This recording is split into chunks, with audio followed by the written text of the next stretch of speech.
Halo semuanya, balik lagi di Up Review ID bersama gue Giar.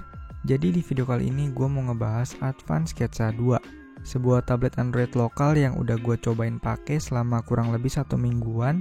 Dan kesimpulan gue sih ini tablet yang bagus. Oh iya, sebelum lanjut gue mau ngasih tau ke kalian kalau channel ini ngebahas tech, review, gadget, dan segala bentuk konten yang berkaitan dengan teknologi. Jadi kalau kalian tertarik jangan lupa buat subscribe dan aktifin juga lonceng notifikasinya supaya kalian dapat notifikasi kalau misalnya channel ini ada video baru. Oke, pertama-tama mari kita lihat dulu spesifikasi lengkap dari Advan Sketsa 2 ini. Advan Sketsa 2 ini ditenagai sama chipset Unisoc Tiger T310, RAM 4GB, storage 64GB, dan ada slot microSD juga up to 128GB. Kamera depan 5MP dan kamera belakang 8MP. Untuk baterainya sendiri berkapasitas 6000 mAh dan sistem operasinya ini Android 11.0. Harga resminya di official store Advan Sketsa 2 ini dibanderol dengan harga Rp2.799.000 dan harga segitu itu udah include sama stylus pen dan juga magnetic keyboard case yang mana menurut gue sih udah terbilang cukup murah ya. Link pembelian seperti biasa bakal gue taruh di kolom deskripsi video ini. Ya gimana nggak murah, dengan budget kurang dari 3 juta udah bisa dapet tablet, stylus, dan juga magnetic keyboard case. Ini sih udah paket lengkap banget. Selain buat multimedia, tentunya tabletnya juga bakalan bisa dipakai buat kerjaan-kerjaan ringan, kayak contohnya itu ngetik skrip video ini. Untuk stylus pen dan magnetic keyboard case-nya akan kita bahas lebih lanjut nanti. Sekarang mari kita lihat desain dari Advan Sketsa 2 ini. Advan Sketsa 2 ini punya desain yang agak berbeda dari pendahulunya si Advan Tab Sketsa. Kalau dulu desain sisinya lebih ke arah rounded, di Advan Sketsa 2 ini bagian sisi-sisinya dibuat lebih mengotak. Tablet ini punya satu varian warna aja sejauh ini, yaitu warna abu-abu dengan finishing doff gitu yang menurut gue sih cakep ya. Di bagian belakang tengah agak ke atas ada logo Advan berwarna putih, kemudian di kanan atas ada modul kamera belakang dengan frame yang warna pink. Di bagian atas ada jack audio 3,5mm, tombol power yang berwarna pink juga sama kayak frame kamera belakang, dan tombol volume up and down. Di sebelah kiri ada port charger USB-C dan slot SIM card single SIM beserta microSD. Kemudian terakhir di bagian bawah ada 2 buah speaker di bagian kanan kiri, dan di tengah-tengah itu ada pin konektor buat sambungin tablet ini ke magnetic keyboard case-nya.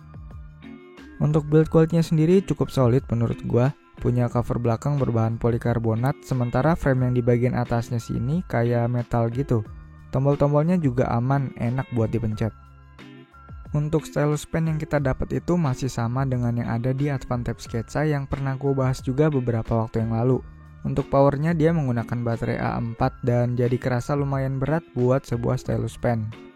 Buat dipakai coret-coret aja atau gambar-gambar simple sih udah lumayan oke ya. Tapi kalau buat dipakai secara profesional sama ilustrator atau desainer gitu kayaknya masih belum. Latensinya masih cukup kerasa dan saat dipakai juga nggak smooth-smooth banget. Again, kalau untuk penggunaan hobi gambar atau iseng aja ini udah cukup oke.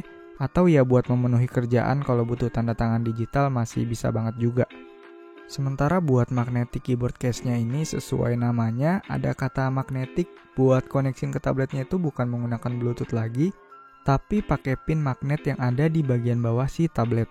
Udah berasa Apple Smart Keyboard nih. Buat build quality-nya sendiri juga udah bagus ya, kerasa cukup solid lah. Surprisingly keyboardnya ini udah enak, travel distance-nya nggak terlalu dalam tapi tetap nyaman buat dipakai ngetik-ngetik. Nggak ada masalah sama sekali. Sementara buat touchpad-nya ini kerasa smooth untuk sebuah kursor, dan buat klik-klik juga enak, nggak kerasa material murahan. Tapi kalau dipakai untuk scrolling gitu terlalu cepet menurut gua. Jadi kalau buat scrolling sih gua prefer buat scroll pakai layarnya aja dibandingin pakai touchpad. Terus hal yang cukup mengganggu juga sih buat gua ketika lagi ngetik, touchpadnya ini suka nggak sengaja kesentuh gitu. Jadi kadang ya agak nyebelin aja. Tapi sebenarnya touchpadnya ini juga bisa dinonaktifin kalau emang lagi nggak butuh dengan pencet Fn plus F10. Untuk magnetic keyboard case bagian belakang yang menjadi stand, kalau kita nggak tekuk gini standnya, case-nya ini bakalan nutupin si kamera belakangnya.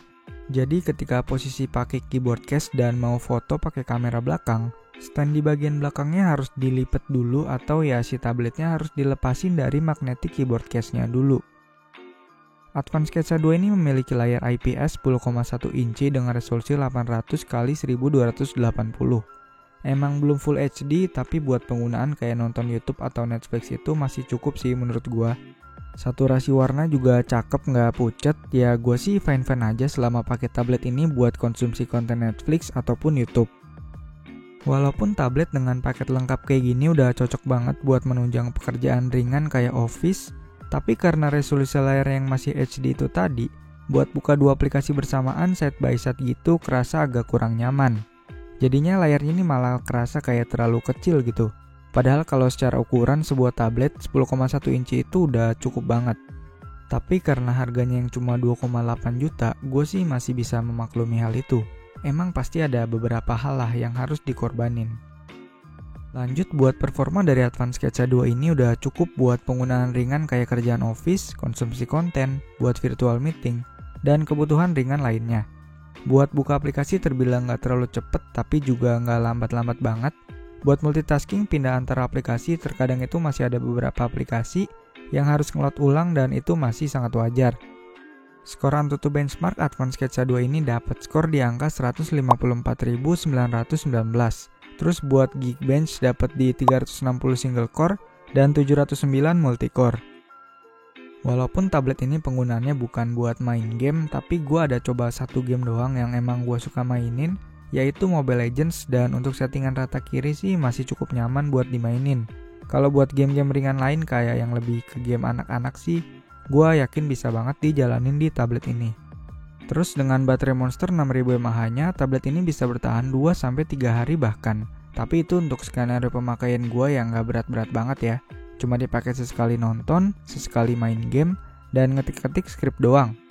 Buat waktu ngecasnya dengan charger bawaan Advan yang cuma 10 watt, posisi dari 20% sampai ke 100% itu butuh waktu 3 jam kurang 10 menit.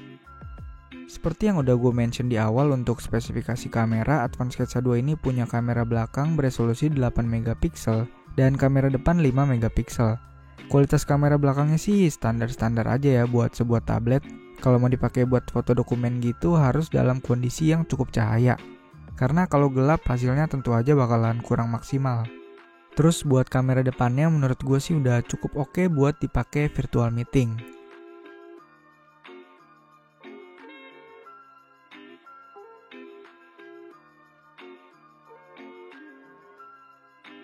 Buat speakernya, Advance Sketsa 2 ini punya konfigurasi dual speaker yang letaknya itu ada di bagian bawah ketika tablet di posisi landscape. Dan menurut gua punya kualitas suara agak cempreng, tapi ya lagi-lagi kalau ngelihat dari harganya sih ini udah cukup bagus lah.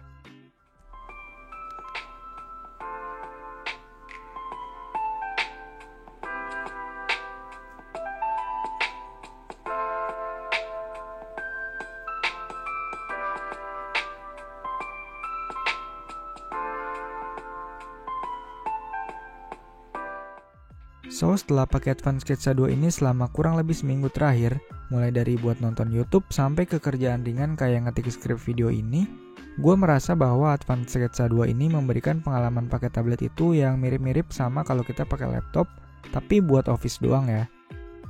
Selain buat kerjaan ringan Office, mungkin tablet ini bakalan cocok buat dipakai adik sekolah online ataupun buat dijadiin device kasir di sebuah coffee shop gitu. Selama target marketnya sesuai, beside kekurangan yang sempat gue mention juga, tablet ini gue bisa bilang adalah tablet yang bagus dan worth it buat kalian beli. Yang powerful dari tablet ini tentu aja bukan si tabletnya doang ya, melainkan gabungan dari tablet, magnetic keyboard case, dan juga stylus pen yang bikin Advance Sketsa 2 ini menjadi tablet yang powerful di kelas harganya. Oke, segitu dulu aja buat video kali ini. Terima kasih buat kalian yang udah nonton. Jangan lupa like dan subscribe kalau suka sama videonya, dislike kalau nggak suka. Tinggalin komentar kalau ada saran, pertanyaan, atau apapun. Dan sampai ketemu di video selanjutnya.